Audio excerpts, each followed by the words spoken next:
Advertencia: esta historia trata temas de suicidio, duelo y violencia. Si lo que escucharás te afecta, por favor busca apoyo. Hay recursos en la descripción. Nos dijeron que temiésemos la nieve. Yo no lo creí hasta que la nieve me devolvió la mirada. Me llamo Sam, y la noche en que entendí esa advertencia tenía 15 años. Un abrigo que no cerraba bien y un reloj de bolsillo que nunca supo dar la hora. Mi abuelo me lo dejó en la mano una tarde de otoño y me dijo, con esa voz áspera que usan los que han visto demasiado frío, que no lo mirara cuando la luna estuviera redonda. Dijo otras cosas raras también, que la nieve era una puerta, que guardaba cuentas, que los silencios del invierno no eran meros silencios. No le hice mucho caso. ¿Quién atiende a historias de viejo cuando necesitas llegar a casa? Perdí el bus por 3 minutos de tiempo que parecieron colarse por una grieta del mundo. Afuera, la tormenta subía como si el aire fuera una olla fuera de control. Copos gruesos, densos, que venían en columnas, sin apenas viento, como si algo empujara la nieve hacia abajo desde el cielo mismo. La carretera se volvió un espejo blanco sin margen. El autobús se fue sin mí y se llevó el último tramo de normalidad que recuerdo de ese día. Caminé por la acera hasta la vieja secundaria, cerrada desde que la calefacción falló, con un letrero que aún rezaba «Bienvenidos», aunque la pintura estuviera descascarada, porque sus ventanas mostraban contra toda lógica un rectángulo de luz cálida. Había una lámpara encendida en el pasillo que parecía invitar. No pensé en ladrones ni en historias. Pensé que al menos habría calor. La sensación de cruzar umbrales en invierno tiene una textura. Primero el aire muerde, y luego, cuando pasas, es como si caminaras en agua. Los pasos pesan distinto, las palabras se vuelven más densas. Empujé la puerta y el sonido fue distinto al del resto de la calle. No un clic, no un crujido, sino un siseo que recordé después. Un gis bajo, húmedo, como si la noche misma respirara por la rendija. El vestíbulo olía a pegamento viejo y pintura, pero había un rastro metálico en el fondo, como si alguien hubiera dejado una cucharilla en un vaso. En la biblioteca, las sillas estaban puestas en fila, aunque nadie estudiaba. Un proyector colgaba del techo con la correa de la lente suelta. En el auditorio, las luces se abrían en franjas amarillas que dibujaban sombras largas. Caminé con el reloj en la mano. El reloj no tenía agujas. Tenía una tapa de latón con un grabado que parecía un mapa que nadie podría leer. Pensé en salir, pensé en volver a la calle, en soplar sobre las manos y agarrar mi teléfono y fingir que la tormenta me había obligado a quedarme en un vecino. Pero había algo allí que tiraba de mis costillas, un magnetismo que no podía nombrar. La nieve golpeó los ventanales como si quisiera entrar, y detrás del vidrio empañado vi una figura sentada en el pupitre de la primera fila del salón de música. Una chica con el pelo oscuro hecho un nudo, moviendo los dedos como si practicara una melodía que no existía. «Hola», dije antes de pensar. Ella no miró. Me acerqué y entonces todo cambió. El aire se volvió más frío todavía dentro, como si el calor de las lamparitas fuera una ilusión frágil. La figura era una chica más o menos de mi edad. El uniforme escolar arrugado. Tenía un cuaderno abierto, garabatos que parecían ojos, y sobre la mesa un espejo de mano con el vidrio empañado. En el espejo, la luna, o algo con un brillo blanquecino, se reflejaba curvada, como si el vidrio fuera una gota de lluvia. «¿Eres de la escuela?», pregunté. Ella levantó la vista y por un instante vi unos ojos que no estaban vivos, no como los de alguien dormido, sino como los de una fotografía vieja que te mira desde otra época. Su nombre apareció en mi memoria no por casualidad. Ellie. A veces los nombres llegan como pequeñas fichas que ya estaban en la mesa. «Eli», dijo sin sorpresa, como si me estuviera confirmando una cosa que ya sabía desde hace tiempo. Le pregunté si estaba bien. Me dijo que sí, que estaba esperando que la tormenta parara. No me contó de entrada que estaba destinada a no parar. No me contó la parte que dolería. Sonreí y la sinceridad de la sonrisa se me derritió casi de inmediato dentro del calor artificial del salón. Primera cosa que supe y no pude negar. Aquel lugar no obedecía al tiempo. Miré el reloj, seguía sin agujas. Y, cuando lo cerré, juraría que escuché un tic, tan pequeño como el latido de un insecto en la pared. Luego, sin previo aviso, sin señal distinta al pliegue del sonido, caí hacia atrás. No en el sentido físico, la silla me dejó caer en el recuerdo. Me vi a mí mismo entrando por la puerta otra vez, el viento llamando con los dedos helados. El reloj, en mi bolsillo, parecía más pesado. No sé cuánto tiempo pasó entre una caída y otra. Fue como si la escuela ofreciera el mismo cuarto con distintas semanas ensayadas. En la primera repetición vi a Eli descolgando un cordón de la parte superior del armario. No era un cordón de cortina, sino un trozo de tela blanca, fino y relativamente limpio, como si hubiera sido dejado para una ceremonia. Pensé que era teatral. Pensé en las 1000 historias de adolescentes que crucifican su dolor en símbolos. Pero no fue teatral. Sus manos temblaron. Me acerqué y traté de hablarle, de decirle que lo sintiera, que había gente, que el dolor se podía compartir, y ella me miró con esa calma que no exige comprensión. «No entiendes», murmuró. «No entienden cómo pesa». Me prometí que la detendría. Salí del salón, busqué al director, no lo encontré, y fui a la oficina. La habitación del director estaba vacía, salvo por 2 tazas con restos de té y una foto de la escuela en verano. En una de las paredes, alguien había escrito con marcador «Quédate». Era una nota pequeña, de una letra que conocía vagamente. Sentí que la escuela misma me pedía que me quedara. Volví al salón y ya era tarde. Eli se había movido. Estaba frente a la ventana, mirando los copos caer, y en sus manos la tela blanca tenía un último nudo. Acercarme fue una decisión que no me di. Hay cosas que hacen que el cuerpo actúe antes que la razón. Le agarré la muñeca. «No», dije con todas las fuerzas que el miedo me permitió. Ella no me sacudió de encima. No gritó. Sus ojos se llenaron de una humedad que no llegó a ser lágrima. Hubo en su cuerpo un silencio como de página que se dobla. Intenté tirar con más fuerza, y en el momento en que lo hice, sentí un estallido dentro de la cabeza, como si alguien hubiera abierto un tamborón oscuro y ahí estuviera toda la escuela. Fue una presión breve, luego la nada. Me desperté en la puerta principal. La nieve golpeando los paneles de vidrio, el reloj todavía sin agujas en mi mano. La lámpara ardía igual. La figura en el salón estaba donde la había dejado, pero no la reconocía del todo. ¿Había cambiado algo? No al principio. Caminé de nuevo y descubrí que el cuaderno de Eli tenía una página doblada hacia adentro. En el margen, con lápiz, había frases sueltas. «No importa. Me quedo hasta el final. Ríen cuando me ven». Intenté pensar en lo que había fallado. Los 3 minutos que me hicieron perder el bus se multiplicaban como si fueran piezas de una máquina que yo debía ajustar. Tenía que aprender el ritmo de la escuela, los pliegues del día perfecto para detener lo inevitable.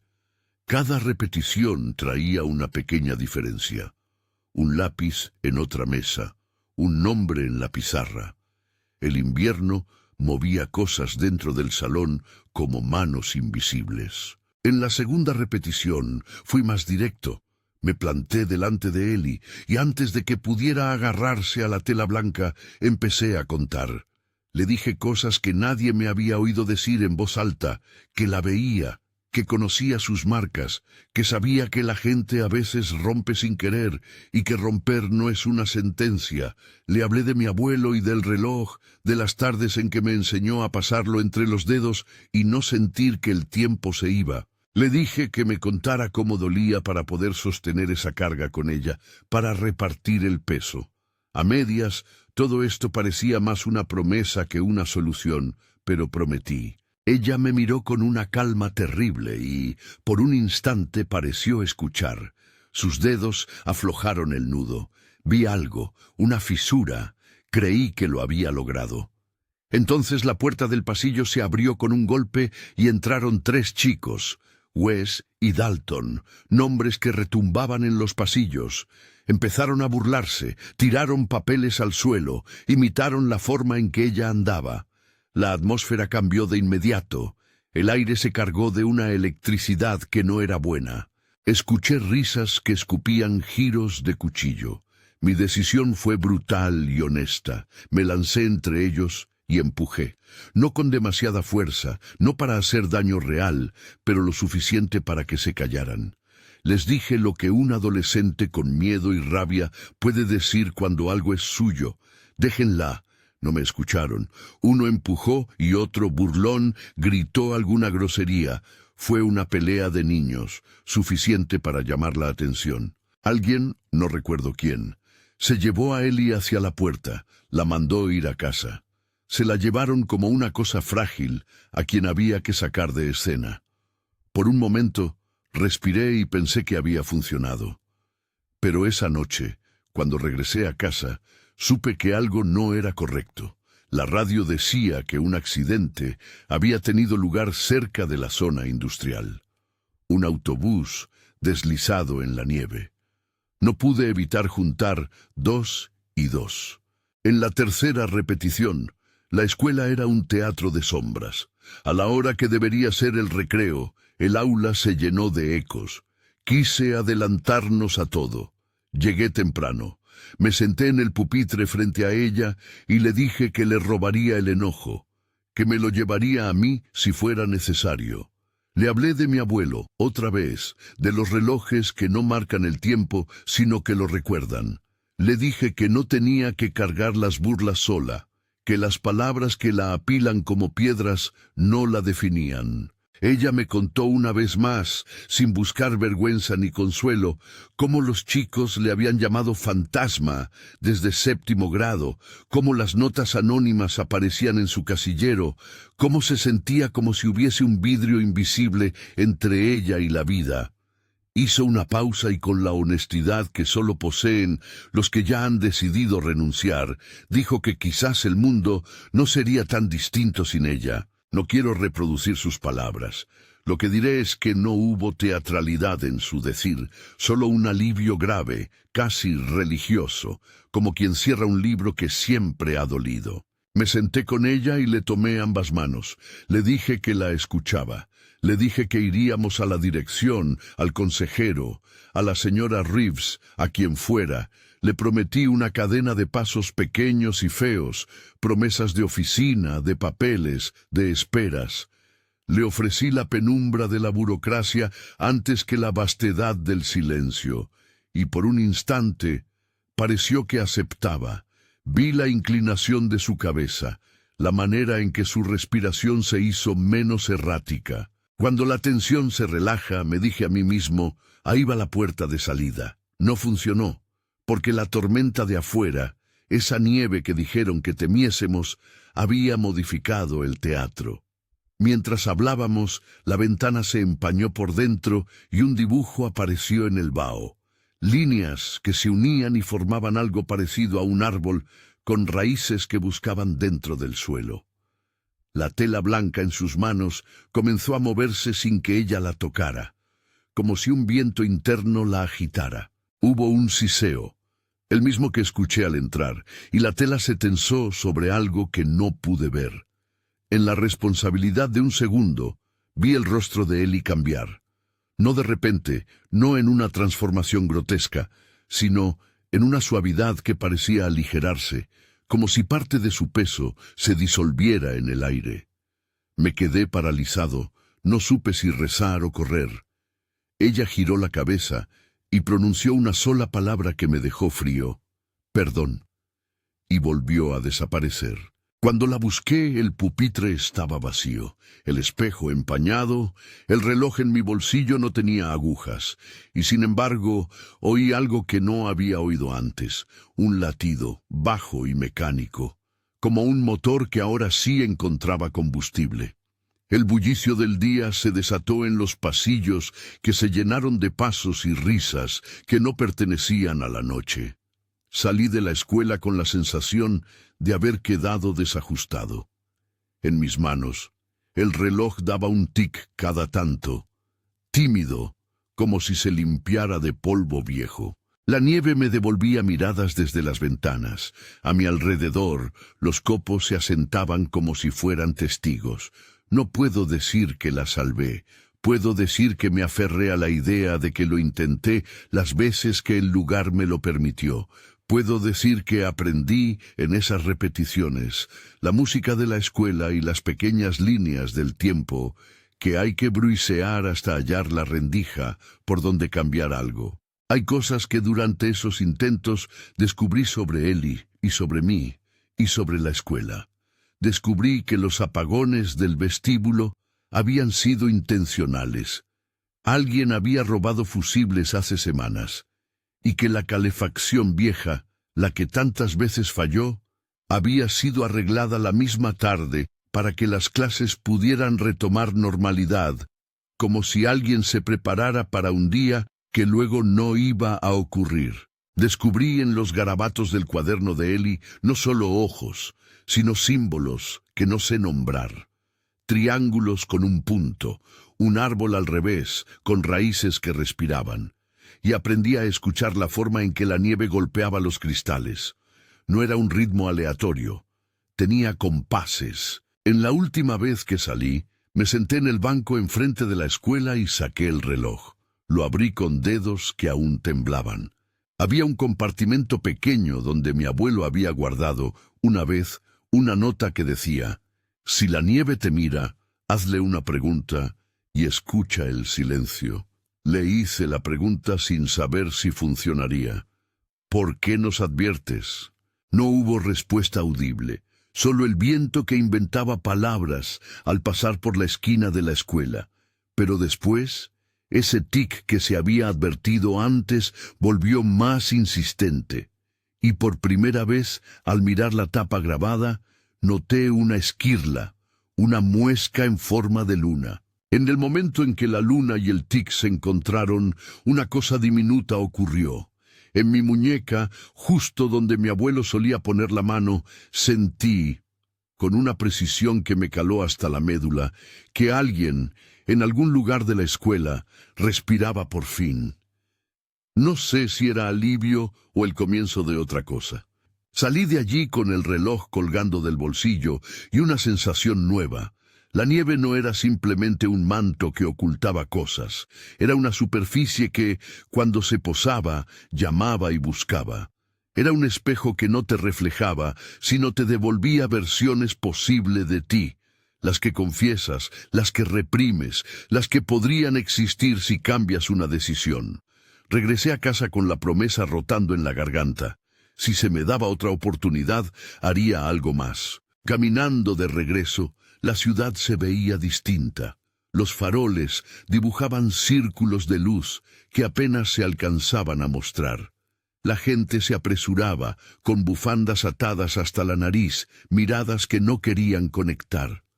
Un perro ladró lejos, y el sonido vino como si viniera desde muy, muy lejos, arrastrado por la nevada. En mi bolsillo, el reloj marcaba un tic con una cadencia que se parecía a un latido. Y a cada paso yo pensaba en Eli y en el modo en que las cosas pequeñas podían inclinar una balanza. Antes de cerrar esa noche, me senté en mi cama y escribí, no una carta hermosa ni una tesis heroica, sino una nota chata para mi propia memoria. No dejaré que se vaya sola. La pegué en la tapa de mi escritorio con cinta, y cuando la luz se apagó, vi el contorno del reloj proyectado sobre la pared. Fue una proyección breve, como si la escuela se hubiera colado en mi cuarto y me susurrara que la historia aún no terminaba. Hay otras cosas que no te contaría en una charla casual. La manera en que mis sueños empezaron a presentar la nieve como un pasillo sin final. La vez que soñé que mis manos se convertían en guantes de hielo. La noche que sin querer apreté una de las ruedas internas del reloj y por un segundo vi fragmentos de la estación. Aulas a medio llenar, niños que no estaban allí, una figura con traje rojo que se recortaba en la luz y al que jamás nombré en voz alta. Lo que sí diré es esto. Las repeticiones me enseñaron que había un patrón y que yo podía, aunque fuera a trompicones, encontrar las fallas en ese patrón.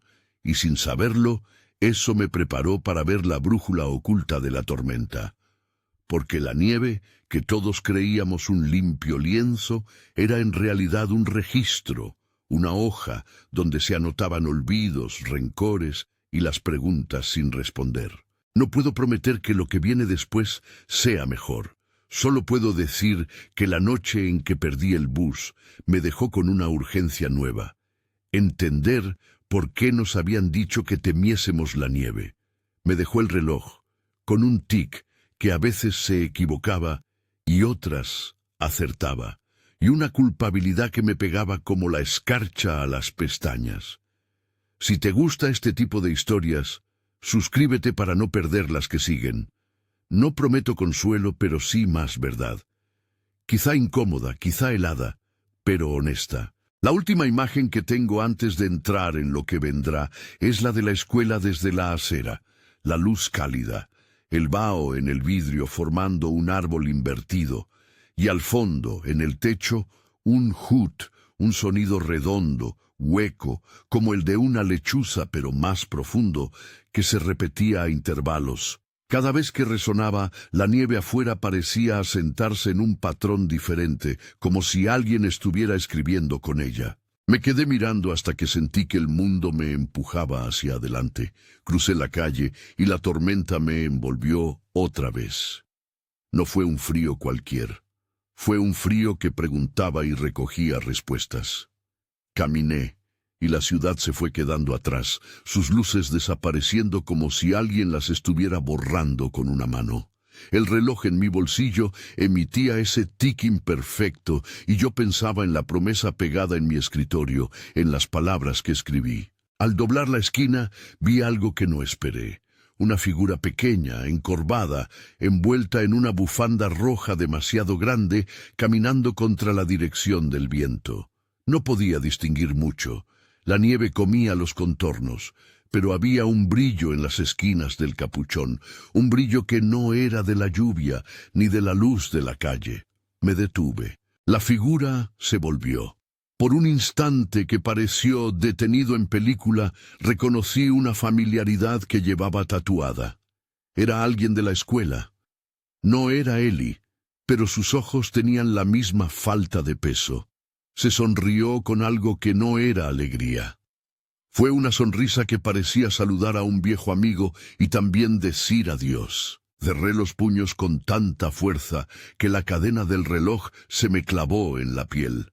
Pensé en seguirla, en hablarle, en ofrecerle lo que sea que hubiera, pero la figura se deslizó por la acera con una ligereza que desafiaba la nieve y desapareció entre coágulos blancos que venían hacia nosotros como olas. Desde la distancia un hut se repitió y un rumor, como de algo que se mueve bajo el hielo, se sintió en la tierra. Sentí, con claridad de niño asustado y de persona que ha visto el fondo de algo, que no estábamos listos para lo que eso anunciaba. La nieve, de pronto, dejó de ser solo paisaje. Era voz, era puerta, era un juez que llevaba documentos que nadie había firmado. Guardé el reloj, apreté la promesa en mi bolsillo y supe que la próxima vez que la escuela me permitiera entrar en sus repeticiones, no iba a ser para observar, iría para actuar. La tormenta me tragó, y con ella la noche empezó a cantar con voces que no conocía. Nos dijeron que temiésemos la nieve, me repito ahora en voz baja, mientras camino hacia el lugar donde creo que todo comienza. No lo digo como amenaza, lo digo como aviso. Hay historias que no son advertencias huecas, algunas son mapas. No sé si oíste el HUT antes. Si lo hiciste, sabrás que no es un sonido para consolar, es un llamado. Y eso fue todo lo que pude decir antes de que la blancura me fuera dejando atrás. Nota del narrador. Nos dijeron que temiésemos la nieve. No era un cuento para asustar a los niños. Era una manera de decir que el silencio del invierno escucha cosas que el verano tapa. La nieve conserva lo que dejamos por roto. A veces lo devuelve entero, a veces en fragmentos. Si me preguntas qué aprendí, te diré que la advertencia es menos sobre frío y más sobre las puertas que abrimos cuando creemos que nada nos mira. Entré en el viento como quien entra en un templo seco, con reverencia y con miedo. La blancura me cubrió y en vez de silencio escuché un rumor de voces raspando la nieve. Caminé sin rumbo hasta que encontré una cabina de teléfono abierta, su cristal empañado por dentro y en el interior una hoja arrugada clavada con cinta. Si encuentras esto, corre. No llevaba remitente ni fecha, solo manchas pequeñas de lo que pudieron ser lágrimas o algo más oscuro. La historia que sigue no es mía. La anoté porque la encontré entre las páginas de un cuaderno que alguien dejó en una banca, junto a una cadena de reloj oxidada. En la primera línea decía: si te limpias la nieve de la cara y miras al horizonte, verás los nombres que la tormenta tomó. Firmaba Summer. Summer escribía como si su mano aún se estuviera acostumbrando a la falta de sueño. Sus oraciones venían cortadas por pausas de incredulidad, y en su letra había remiendos de cifras, horas, distancias, nombres que se perdían si las leías muy rápido. Fue lo que pasó la noche del autobús, escribió. El banco de asientos caliente, un niño que pidió la ventanilla, la risa de Fallon porque siempre hacía reír cuando el miedo se hacía presente. Fallon, con su gorra torcida como si la cabeza fuera un país que había que mantener cálido. Fallon no murió por frío. Fallon murió porque la nieve le enseñó lo que no se debía seguir viendo. El accidente fue un pliegue del mundo que empezó como algo mundano, un tráiler que perdió tracción, la curva bancaria que de repente dejó de sostener el pavimento y la carretera que se volvió un papel arrugado.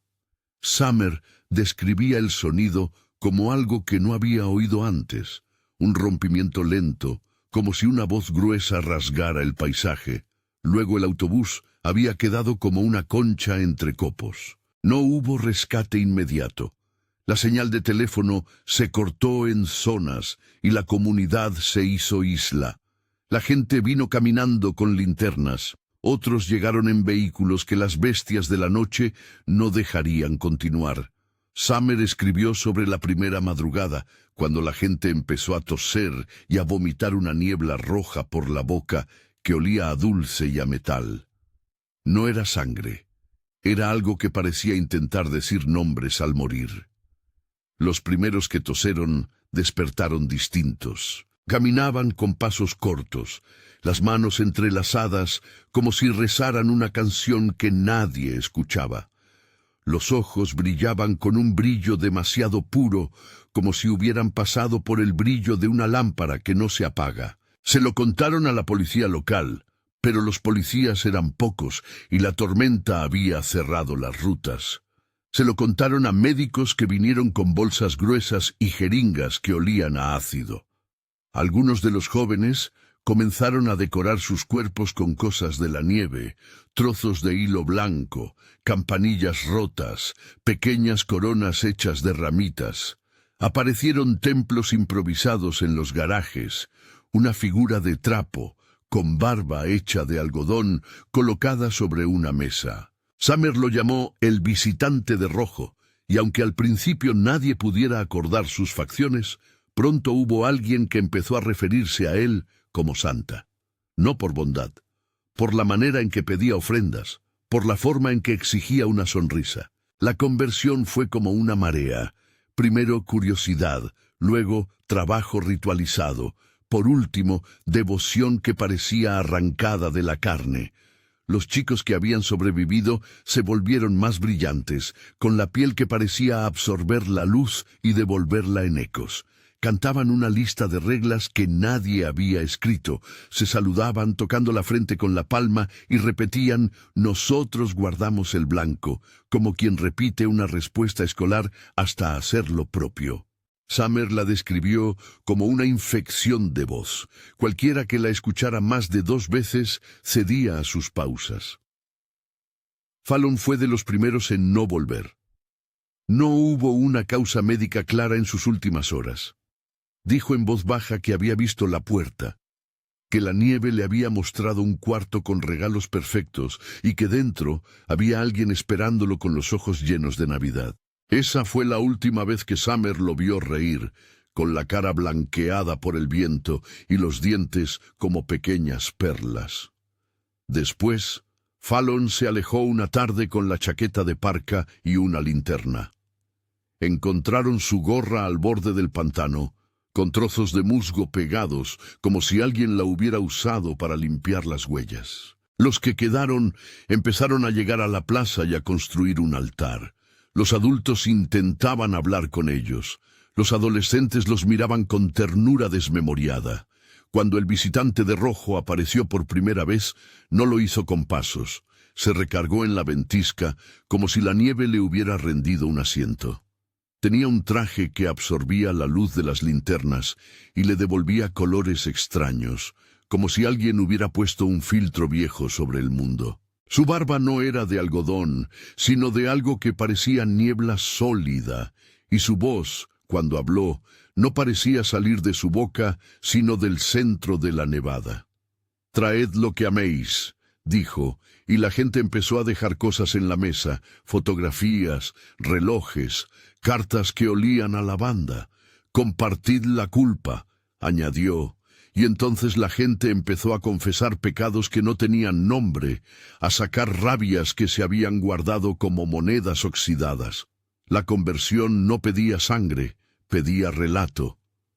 Pedía que cada uno renunciara a una parte de sí que no consideraba digna de la noche. Y así, uno tras otro, los adolescentes ofrecían su tiempo, su memoria y su silencio. Summer relataba cómo intentó resistir. Dejó de acercarse al altar, comenzó a llevar a la gente comida caliente y a preguntar si podían dormir en su casa. Hizo lo que podía. Pequeñas ayudas, palabras a medianoche, mensajes que decía con voz baja para no perturbar la calma. Pero también mostró su culpabilidad en lo que hizo la noche en que intentó raspar la nieve de una estatua y quedó con la piel entumecida por un frío que era más viejo que la carne. La conversión tenía fases: la adoración del rojo, la declamación de las reglas, la renuncia final.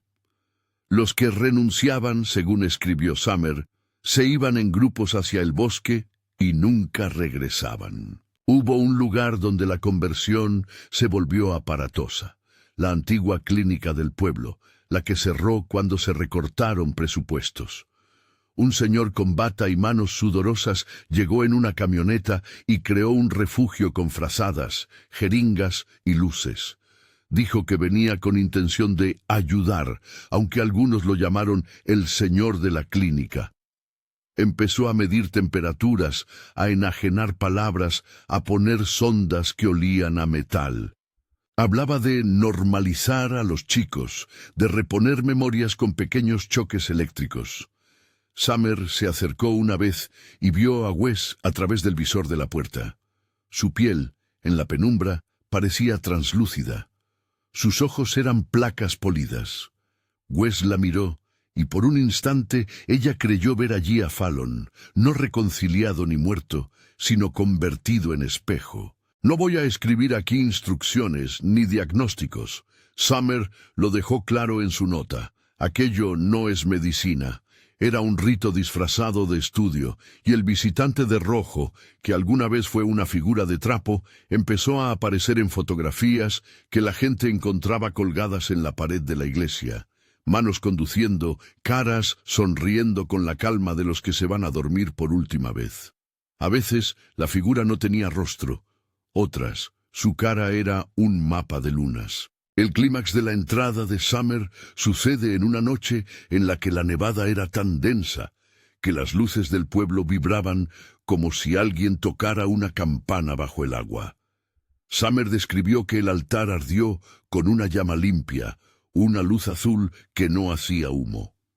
La gente, en masa, comenzó a bailar alrededor de la mesa, cada uno con una vela. Los que no habían sido tocados por la conversión lloraban y corrían tratando de separar a los jóvenes del fuego. Summer se metió y tiró de Fallon, aún con la cabeza baja, como si el viento le cantara un soplo. «Fallon», gritó, «no te vayas». Él le sonrió con una tristeza que era la de las otras cosas que se resignan, y le dijo, «Tengo frío, Sam». No. Lo llamó por nombre equivocado, lo llamó por uno que no era suyo. Summer escribió que supo en ese gesto que la conversión limpiaba nombres de la lista y los volvía comunes. Lo que sigue es más borroso en la nota. Hay páginas manchadas, oraciones medio arrancadas y un dibujo que parece un mapa con una cruz en el pantano. Summer apuntó que fue a la clínica esa noche con una lámpara y con una rabia que tenía la consistencia de un animal. Se coló por una ventana y vio instrumentos como garras. Vio a los chicos atados, con los ojos abiertos pero sin enfoque, repitiendo frases como «Blanco nos guarda». Intentó liberarlos. Llevó a Wes a rastras hacia la puerta. En el pasillo alguien la golpeó. No fue la violencia que aturde, sino algo más suave, el empuje de una voluntad que ya no le pertenecía. Y el señor de la clínica sonrió y dijo, «Lo siento, niña, no entiendes lo que hemos encontrado». Summer logró escapar con algunos sobrevivientes y con un saco de fotografías que pudiera servir de prueba. La mañana siguiente, la nieve había borrado las huellas. Los que fueron a buscar la clínica solo hallaron paredes frías y un cuaderno tirado. «Registros cerrados», decía una nota seca. El ministerio no vio pruebas, o las noticias no vieron suficientes imágenes para interesarse. El pueblo volvió a sus tareas y dejó el tema como se dejan las cosas difíciles, en un cajón. Summer, sin embargo, no pudo. Ella describió cómo la nieve cubrió el pantano y selló ciertos huecos con capas que parecían cápsulas de hielo. Los chicos que se fueron al bosque no volvieron. Los que quedaron llevaban en las manos pequeños amuletos hechos con trozos de espejo. Algunos los vieron meses después, por la carretera, caminando en fila hacia ninguna parte, con sonrisas que no eran suyas. El último párrafo de Summer, en la hoja que encontré, es una advertencia que no necesita explicaciones. Si la nieve te ofrece un regalo, recuerda lo que pedimos. No aceptes algo que te quite el nombre. Si tienes a alguien que se ha ido, grita su nombre hasta que el viento lo devuelva. No confíes en las manos que vienen con guantes limpios. Les pedí a los míos que no me siguieran y me divorcié de mi culpa. Aún así, cuando cae nieve, me despierto con las palmas heladas, como si hubiese estado sosteniendo algo. Cuando dejé la banca, la tormenta había afilado su voz. Los hoots se multiplicaban, uno detrás de otro, como si fueran latidos de un animal que marcara zonas. Supe, por la forma en que la gente miraba a sus hijos, que la nevada no era solo clima, era una callada reunión de piezas que esperaban por escoger. El próximo relato que me contaron en la estación de servicio, a oscuras y con café, fue el del conductor que quedó atrapado en la autopista. Se llamaba Hank en la versión que oí, aunque en algunos relatos le nombraban de otras maneras. El hombre del Molotov, el que quemó la bestia. Lo escuché con la radio puesta mientras la nieve golpeaba el techo y la taza de café temblaba entre mis manos. Hank era de los que viajaban de noche por gusto y trabajo. Tenía una cabina con calefacción que olía a cuero y a gasolina. La niebla aquella noche era tan densa que pareció surgir de debajo de la carretera. Una niebla espesa que se arrastraba como una criatura. El atasco comenzó con un camión partido en diagonal que dejó la autopista como un retazo cortado. Las luces de emergencia formaron un coro de ojos fijos. Nadie pensó en las bestias, nadie, hasta que esas bestias empezaron a respirar. La primera bestia que vio Hank tenía una cara larga, ancha en la base como la de un cocodrilo y llena de algo que pudo ser pelo blanco, pero que la nieve deformaba hasta hacerlo parecer una alfombra viviente. Tenía colmillos que no estaban siempre visibles. Cuando emergía de la nieve, su hocico brillaba con cristales que no eran de hielo, sino de un esmalte que reflejaba la luz de las lamparitas. Lo más inquietante era que sus patas no dejaban huella como la de un animal.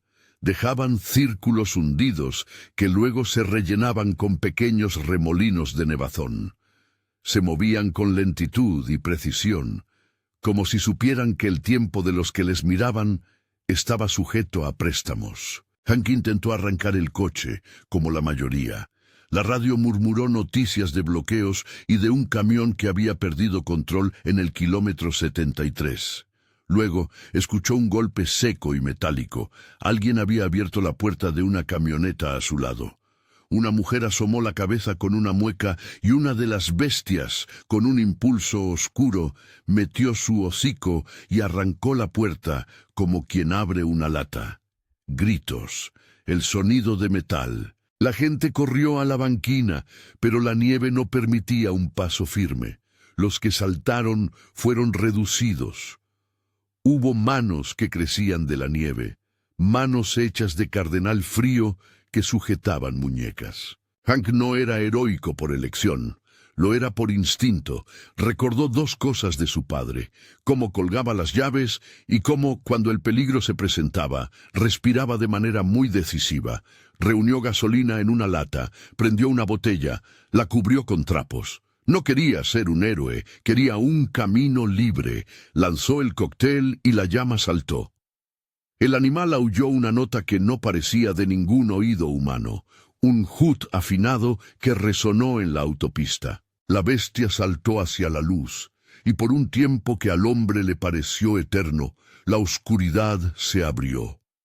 No todas las bestias respondieron con fuego.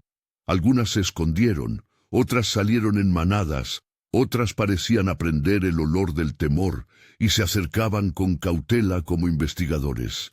Hank usó el fuego para abrir un pasillo.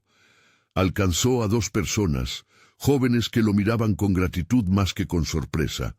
Uno tenía un tatuaje que decía Dom y el otro Henry. Los introdujo en su cabina y cerró la puerta. «Respiran aún», pensó, pero el corazón le retumbaba como si aún guardara la experiencia en el costado. La huida fue un ritual de ruidos. El motor gritó, la nieve explotó en la parte trasera de la camioneta y pequeñas figuras corrieron por encima de los coches como si fueran sombras que aprendían la geometría de los vehículos. Cuando alcanzaron la salida de la autopista, la sensación de tregua no llegó inmediatamente. La neblina seguía, el cielo apagado. Hank vio en un puente a un conductor que había caído sobre el volante con el cuello torcido. No mostró detalles Gore, solo la falta de movimiento, la paz absurda de un hombre que había sido interrumpido como si dejaran un CD a mitad. El olor que salía del accidente no era solo a gasolina, algo más profundo, como un perfume hecho de lluvia flotaba. Llegaron a una posada en la carretera, una construcción simple, con la luz amarilla de la recepción y el gerente que parecía no creerles. Le explicaron: «Bestias en la autopista, vimos una arremetida». El gerente asintió y habló de otra posada más adelante, en la cual encontraron a más víctimas. Pero Hank oyó un hoot en la distancia, y entonces supo que la noche no era un error que se podría corregir, era un patrón que marcaba zonas de caza. En la posada, un conductor cercano, un hombre que había pensado en cada herramienta hasta memorizar el auto, le dio a Hank la idea de una forma de salir: improvisar un refugio que oliera a humano.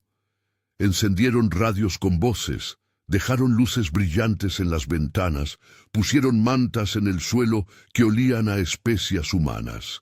No todas las bestias se acercaron. Las que sí lo hicieron con la sensación de quien prueba savia nueva. Olfatearon, mordisquearon y volvieron a su mundo. Fue un arreglo precario, pero suficiente para que algunos escaparan. Hank y los suyos llegaron a un pueblo próximo, donde se encontraron con equipos de emergencia haciendo su trabajo, bloqueando carreteras, tirando cadenas de luz. En la radio se hablaba de fenómenos no identificados. En la calle, algunos vecinos comentaban sobre animales salvajes, otros sobre figuras que se movían como si fueran carrozas. Nadie tenía una conclusión.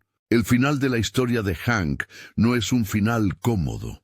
Llegó a una clínica con los jóvenes y conoció a una enfermera que llevaba en la solapa un reloj de bolsillo muy parecido al que yo llevaba en mi bolsillo. Él pensó en ofrecerlo, en dárselo como pago por la hospitalidad, por la historia que cargaba. Observó en la enfermera una costra de cansancio que la nieve no podía lavar. «Escucha», le dijo la enfermera a Hank, «si te fijas bien, esos animales no dejan huella, dejan patrones. Es como si fueran huellas de música». Hank cerró los ojos y oyó, por primera vez, no solo el crujir de la nieve, sino la música que describía, un compás irregular que marcaba sitios y personas.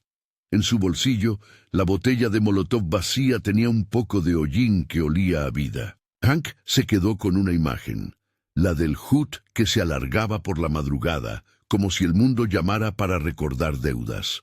Volvió a su camión al amanecer y encontró que la carretera había sido limpiada. Las autoridades anunciaban sucesos y la gente comenzaba a ordenar sus pérdidas.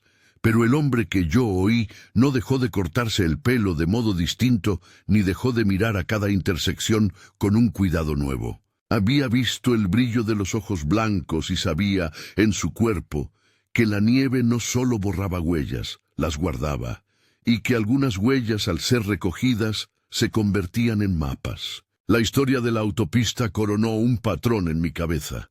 Cuanto más me acercaba al origen de la advertencia, más se multiplicaban los relatos que hablaban de figuras que llamaban con una voz blanca. Todos tenían variaciones: un visitante de rojo, un grupo de bestias, una escuela que repite días. Todas, sin embargo, coincidían en que la nieve era una especie de respaldo. Allí se archivaban nombres, culpas, respiros que la gente no quería ostentar. Y todos advertían que la próxima vez la tormenta no sería solo un fenómeno meteorológico, sería una selección. El último bloque que me es relatado, y que más me costó escuchar sin apretar los puños, fue el cuento del pantano. Lo contaba un muchacho que, en su voz, cargaba la tierra húmeda de su comarca. No recuerdo si lo llamó Tom o Wade. Los nombres en los pueblos se mezclan con los apellidos de gente que otra vez vuelven a casa. Su relato empezaba en la tierra: granja, cuotas, furores de banco y un silencio que llegó junto con la primera nevada. La nieve llegó tarde en su región, como si hubiera deliberado. Cuando cubrió los campos, no era fina.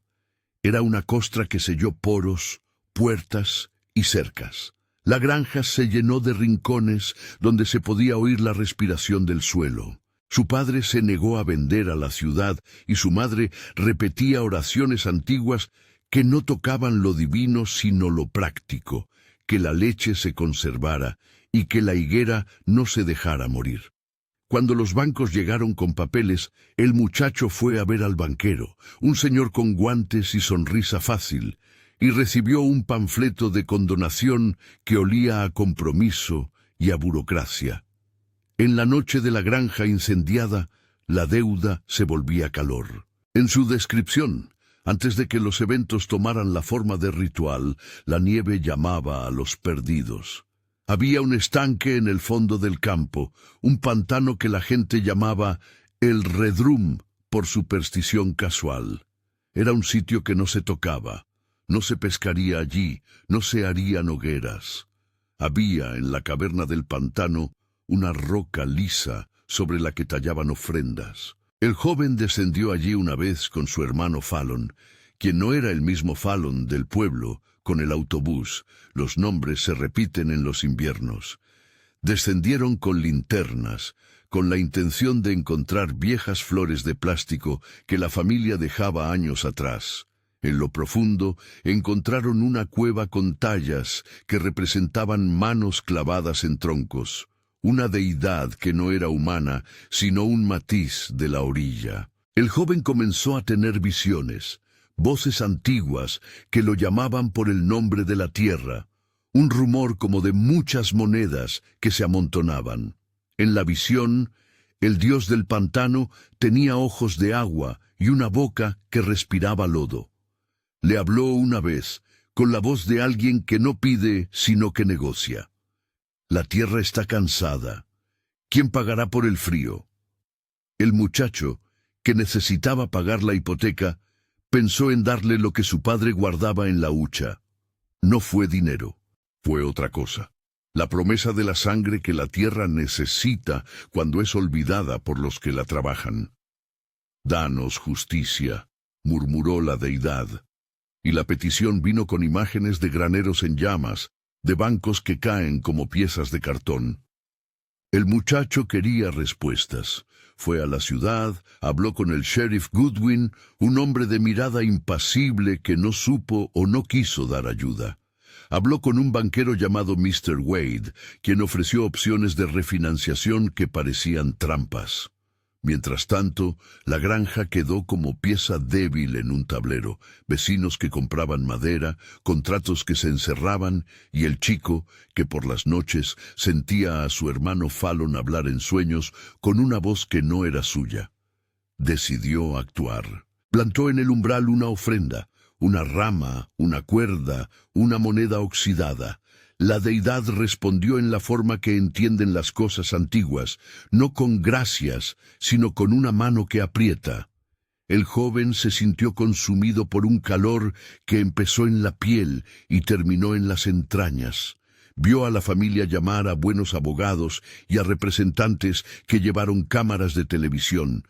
Pero la noche siguiente, la nieve se convirtió en yeso y el granero ardió. No fue una explosión teatral, fue un fuego que lamió las tablas de modo que parecía leer con lengua la letra de viejos contratos.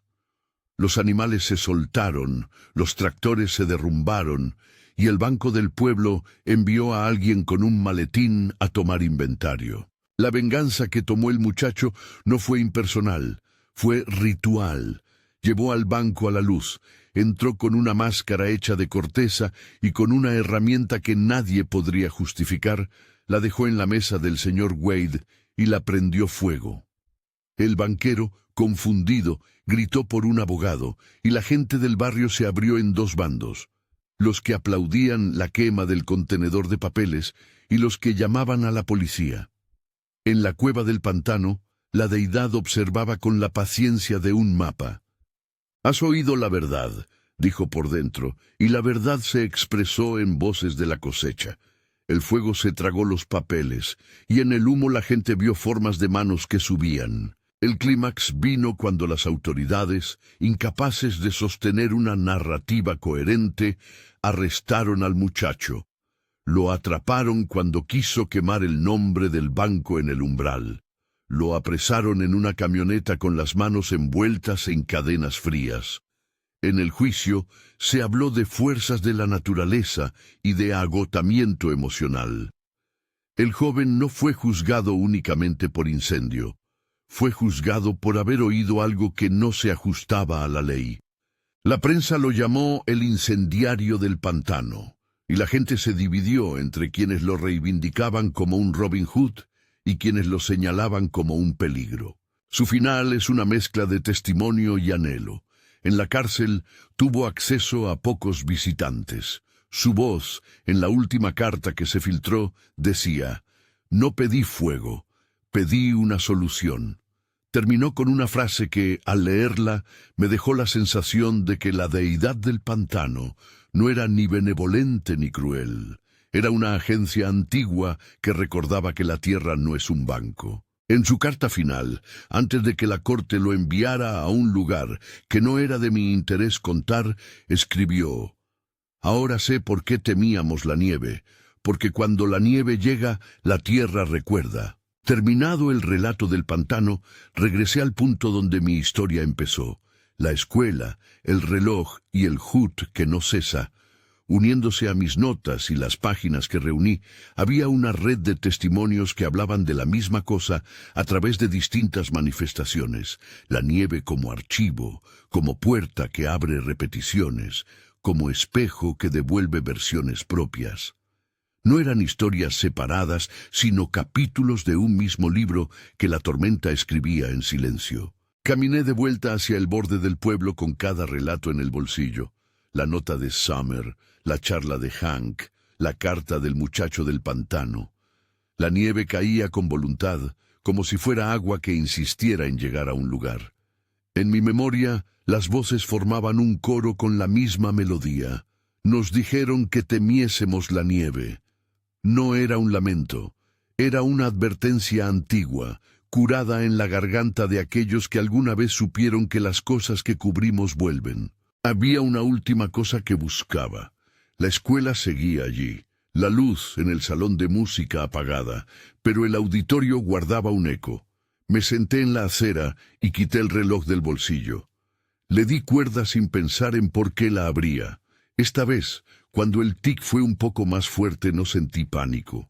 Sentí obligación. Obligatoriedad por contar lo que vi, por intentar que nadie más dijera «no lo sabía» cuando la nieve llegara a su puerta. No diré que la última vez que fui capaz de cambiar algo fue definitiva. Hay finales que se abren como trampillas. Pero puedo decir esto: hice lo que pude. Hablé en la escuela con los maestros, dejé una carta en la oficina del director y conseguí que pusieran un ritual pequeño y humano, un grupo de apoyo, una persona destinada a escuchar a quienes se sienten desbocados. No es una cura ni pretende serlo, es una mano que se tiende. Summer encontró un lugar donde explicar su versión. Hank encontró voz para contar su huida, y el muchacho del pantano tuvo una sesión larga con un trabajador social que, aunque no podía cambiar las leyes, pudo anotar su historia. Hacia el final de la tormenta, la ciudad realizó algo que parecía una tregua: separar lo que era humano de lo que no. Pusieron avisos, reforzaron patrullas y mandaron brigadas a limpiar rutas. Pero la noticia pasó como lo hacen las noticias de invierno: un día en la radio, otro en el olvido. La nieve continuó cayendo, indiferente a la prensa. Se asentó en los tejados, en las lápidas, en las bocas que tienen secretos. Fue en esa quietud donde comprendí que la advertencia era doble.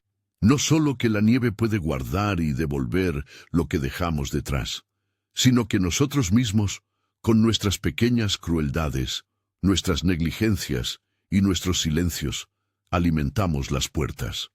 La última anécdota vino de alguien que no conocía, una señora mayor que barría la entrada de su casa cada mañana. Me contó que cuando era niña, sus abuelos le dijeron que la nieve escucha nombres y que a veces devuelve lo que no has cerrado bien. Los abuelos le enseñaron a cantar cualesquier canción antes de salir, para que la nieve tuviera algo humano que aprender. La señora me miró con ojos cansados y me dijo: «Nunca subestimes lo que guarda la blancura». Sonrió de la forma en que sonríen las personas que han vivido con muchas advertencias. La sonrisa era un acuerdo con la fragilidad. Y aquí estoy, con los relatos agrupados, con el reloj en la mano y la sensación de que la nieve, de una forma que todavía no entiendo por completo, nos mira, nos archiva y nos regresa a nuestras caras. Hay momentos que no se limpian con la gasolina de la explicación. Hay puertas que no debes abrir con curiosidad. Hay veces en que temer es prudencia y otras en que temer es un cordón que nos salva de caer en lo que nos llama. No puedo prometer que si alguna nevada cae sobre tu ciudad no pasará nada. No puedo decir que todo se resolverá si enciendes la luz o si te vas a la policía. Solo puedo ofrecer lo que he aprendido y lo que las voces me dejaron. Nombren a los suyos, tomen la mano de quien parece querer soltarse, busquen oído en lo real y en lo humano.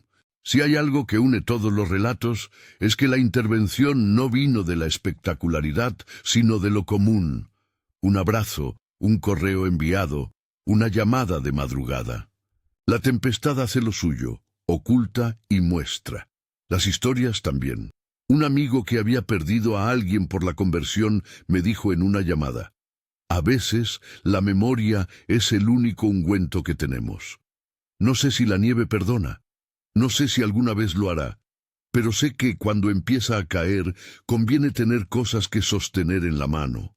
Un nombre, un raconto, un reloj que haga tic y recuerde que el tiempo no es una sentencia, sino una materia con la que podemos interferir. Nos dijeron que temiésemos la nieve. Ahora sé por qué. Porque no solo cubre, ordena, devuelve y selecciona. Porque en su capa blanca hay un registro de lo que hemos sido, y a veces, si la dejamos sola, la nieve decide devolverlo sin preguntar. Si esta historia te tocó, comparte con alguien que viva en zonas frías o con quien pueda necesitar la alerta. Suscríbete si quieres más relatos y, por favor, si algún pasaje te ha removido porque conoces a alguien que podría estar en peligro, busca ayuda. En la descripción encontrarás recursos y líneas de apoyo. No estás obligado a cargar la incertidumbre solo. Nota del narrador. La advertencia sobre la nieve no funciona como moraleja gastada. No es un cuento de terror que termina con la moraleja pintada. Es un recordatorio. En invierno, cuando todo se cubre de blanco, lo que hemos enterrado puede volver con una pulcritud que asusta. A veces es la oportunidad de corregir, otras la comprobación cruel de aquello que dejamos sin cerrar. Yo aprendí que temer no es cobardía. Es una forma de respeto por lo que no entendemos. Si te preguntas qué haría diferente ahora, te diré esto. No daría, por supuesto, que la gente ve lo que veo. Llamaría, insistiría, pondría una nota en la agenda de alguien. La nieve nos devuelve nombres, pero también puede ser un espejo donde, si nos miramos bien, descubrimos manos listas para ayudar. Y aunque la advertencia resuene con ominoso brillo, también nos permite decidir qué guardamos y qué liberamos.